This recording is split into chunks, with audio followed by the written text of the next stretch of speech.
लालची लस्सी वाला। जगतार की चंदर बाजार के बीचों बीच लस्सी की दुकान थी। जगतार की दुकान देसी लस्सी वाला के नाम से पूरे शहर में मशहूर थी।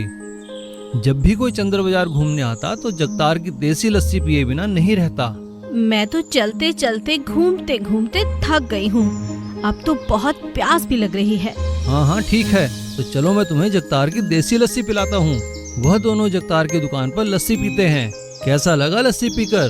अरे वाह, ये ठंडी ठंडी लस्सी पीकर गला तर हो गया, शरीर में जान आ गई। भाई मजा आ गया। अब चलो, कहाँ चलना है शॉपिंग के लिए?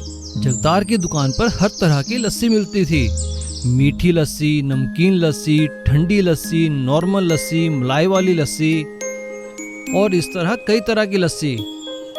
कमल नाम का एक आदमी जगतार को दही सप्लाई किया करता था।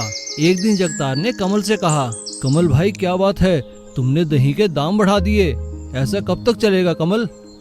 क्या करे जगतार, दूध ही इतना महंगा हो गया है, तुम भी अपनी लस्सी के दाम बढ़ा दो। कमल के जाने के बाद जगतार सोचता है, अगर मैं महंगी लस्सी बेचूंगा तो मेरी दुकान बंद हो जाएगी, और अगर सस्ती लस्सी बेचूंगा तो मुझे कुछ बचेगा नहीं। तभी जगतार को वह पाउडर के नकली दूध से दही जमाकर लस्सी बनाना शुरू कर देता है और लस्सी में दही की जगह पानी अधिक मिलाने लगता है। ऐसा करने पर जगतार का मुनाफा बढ़ने लगता है। जगतार का लालच और बढ़ जाता है। तभी एक दिन एक ग्राहक जगतार से कहता है, जगतार तुम्हारी लस्सी का स्वाद पहले जैसा नहीं रहा, क्या बात है, आजकल दही ठीक नहीं आ रहा क्या?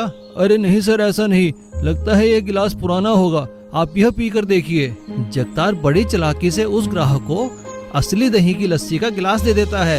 एक दिन फूड कंट्रोल वाले जगतार की लस्सी का सैंपल चेक करते हैं। उसमें केमिकल और मिलावट का पता चलता है। फूड कंट्रोल ऑफिसर जगतार से कहता है, जगतार तुम ऐसा क्यों कर रहे हो?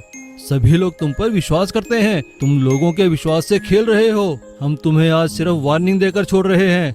अगर तुमने यही हरकतें जारी रखी तो हमें मजबूरन तुम्हारी दुकान बंद करनी पड़ेगी। मुझे माफ कर दो सर, मैं लालच में अंधा हो गया था, अब मैं कभी लस्सी में मिलावट नहीं करूंगा। और जगतार ने फिर से शुद्ध और देसी लस्सी बेचना शुरू किया और जगतार के ग्राहक बढ़ते ही गए।